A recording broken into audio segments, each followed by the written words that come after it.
Martí Batres, jefe de gobierno de la Ciudad de México. Jefe de gobierno, Martí, qué gusto, ¿cómo estás? Manuel López San Martín, aquí a la orden. Gracias como siempre. Por recibirnos. Como siempre, hacíamos el recuento ahora de cuántas veces hemos platicado y qué cargos, qué responsabilidades has tenido. Presidente nacional de Morena, presidente de Morena en la Ciudad de México, presidente de la mesa directiva del Senado, el primer año, ni más ni menos que de gobierno del presidente López Obrador, secretario de gobierno en la Ciudad de México y ahora jefe de gobierno. Conoces muy bien la ciudad, la conoces desde hace muchos años, has ocupado diferentes cargos desde hace décadas, pero la jefatura de gobierno, me imagino, es no solamente una responsabilidad distinta, es una trascendencia diferente. ¿Cómo te ves y cómo te sientes ahora como jefe de gobierno? Bueno, tú mencionas una serie de responsabilidades que me han tocado, en las que hemos platicado, hemos tenido comunicación, me has entrevistado, has tenido interés por las cosas que hacemos. Y aún antes, nomás que tú ya eras muy joven, porque tú eres más joven que yo, pero yo fui presidente de la Asamblea Legislativa a los 30 años de edad, en 1997. Fue mi primer cargo de responsabilidad pública de relevancia. Eso en 1997, y después fui coordinador parlamentario en la Cámara de Diputados en la época en que empezó el gobierno de Andrés Manuel López Obrador en la Ciudad de México, pero teníamos mucha relación porque nos tocó recuperar los fondos de la Ciudad de México que le habían quitado en el 98 y velar por la aprobación del financiamiento para la ciudad. Terminando allá me vine con Andrés Manuel como jefe de gobierno, me vine a la subsecretaría de gobierno de la Ciudad de México y luego fui aquí dirigente del Partido de la Izquierda en la Ciudad de México.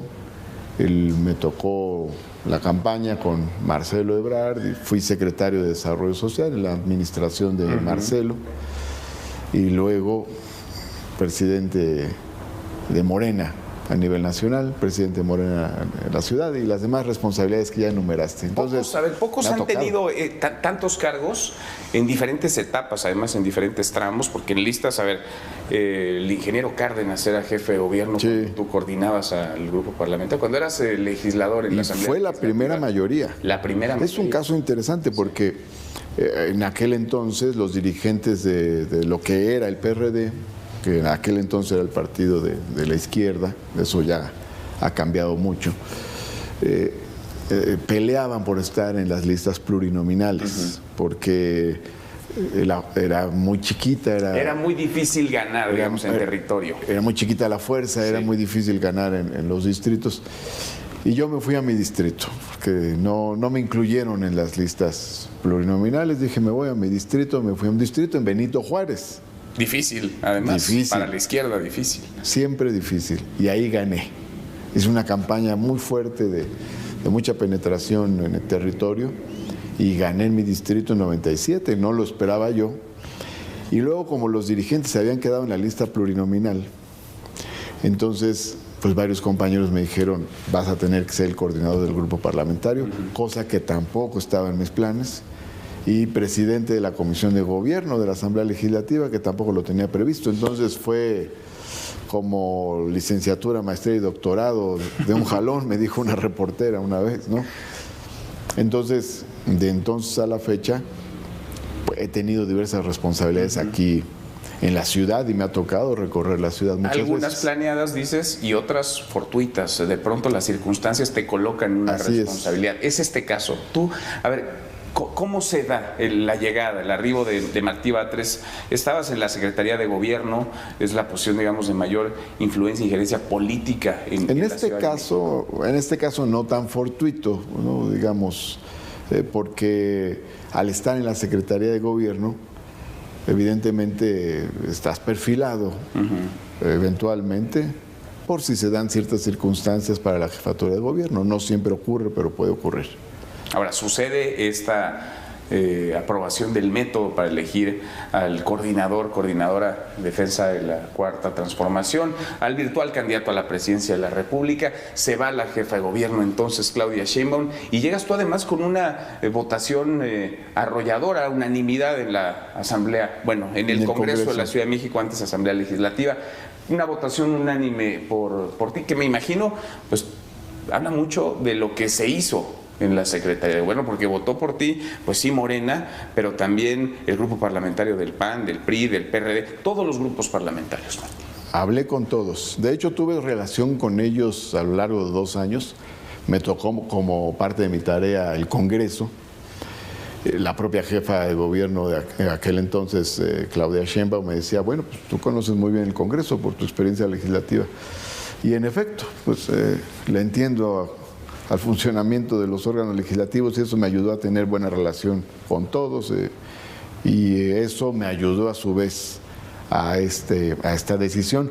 Pero te voy a decir, los días previos y el mero día también fueron días de labor política. Me imagino, porque había citado, por ejemplo, ese viernes a una hora, a cierta hora, y seguían construyendo, me imagino, un poco los acuerdos. Sí. ¿No? La votación al final sale muy bien, obtienes tú una enorme mayoría, unánime, pues el respaldo de todos los grupos parlamentarios. ¿Y qué viene? Porque le preguntan al presidente López Obrador sobre ti, sobre tu nombre, y te arropa. Vaya, se conocen desde hace muchos años, él hace un ejercicio de memoria, te recuerda como el segundo dirigente nacional de Morena, después de él, ni más ni menos, se conocen hace mucho tiempo y tú formas parte del proyecto del presidente López Obrador. Desde un principio, de hecho, desde los años 90, desde mediados de los años 90, empecé a tener contacto con él, estuve en su campaña para presidente nacional del PRD en el 96 y una vez que fui electo presidente de la Comisión de Gobierno de la Asamblea Legislativa en aquel entonces y coordinador del grupo parlamentario, lo fui a ver para tener coordinación, para tener directrices generales y constantemente a lo largo de todo ese proceso. Aquí te voy a decir una cosa interesante, ¿no? A mí siempre me llamó la atención, desde que era estudiante de la Facultad de Derecho, el trabajo que desarrolló Andrés Manuel López Obrador en Tabasco. Estábamos en la clase de Arnaldo Córdoba. Uy, qué maravilla. Era tu maestro. Era mi maestro, un sabio, un maestro referente, impresionante. Un faro de la izquierda. Con él me eché 2 cursos, el de Derecho Constitucional y luego el de Teoría del Estado, impresionante. Y ahí pues había compañeros de banca que pues eran del movimiento, ¿no? Me acuerdo que estaba en el Salón Lorena Villavicencio y ella me dijo, estoy hablando del 90, de 1990, me dijo, hay un dirigente muy bueno del que se está hablando allá en Tabasco. ¿Y quién es? Me dice, Andrés Manuel López Obrador se llama. Fue la primera vez que alguien me lo comentó, aunque yo ya había visto lo de la campaña del 89, en fin, pero así más en corto. ¿Y te interesaste por lo que ocurrió? Y luego, en el Congreso del PRD en aquel entonces, cuando se iba a elegir en el año de 1990 al primer presidente del PRD, el ingeniero Cárdenas dice, yo quiero proponer a un dirigente que es Andrés Manuel López Obrador, lo propuso. Y luego se para Andrés Manuel y dice, yo declino, quien debe ser presidente es el ingeniero Cárdenas. Me pareció tan interesante ese manejo en ese proceso. Y bueno, pues ya yo le fui siguiendo la pista, ¿no? Cómo construye territorialmente, cómo surge a la vida política nacional, no desde una élite política, sino desde abajo. Eso me llamó mucho la atención.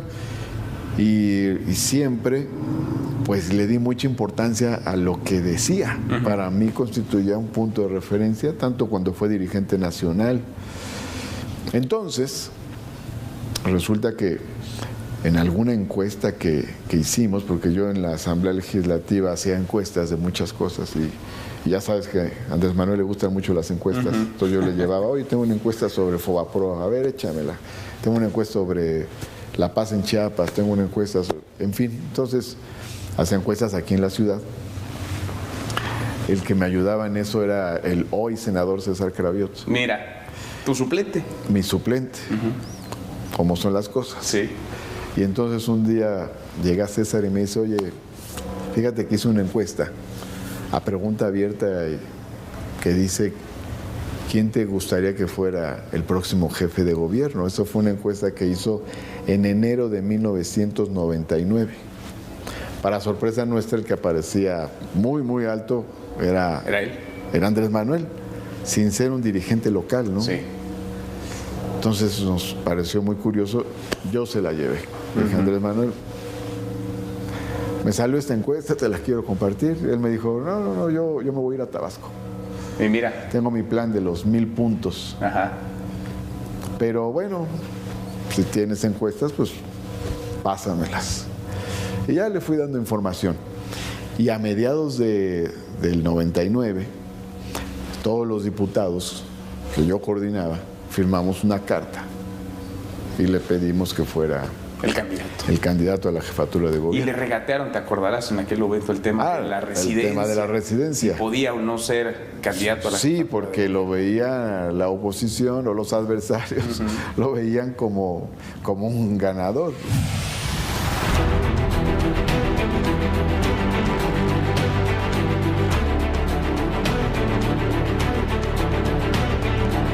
Dijo en alguna ocasión Porfirio Muñoz Ledo, me dice: yo voy a hacer la teoría de tu topper.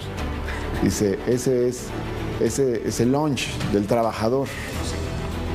Y en efecto, o sea, no sabes en qué momento vas a comer, en qué momento vas a tener un tiempo. Te cruzaste de calle porque desde aquí se ve la que era tu oficina en la Secretaría. Cruzamos 20 de noviembre. Pero está la mudanza, me imagino que... O sea que ya estaba cerca la jefatura de gobierno. Ya estaba muy cerquita. No pienso quitar a nadie.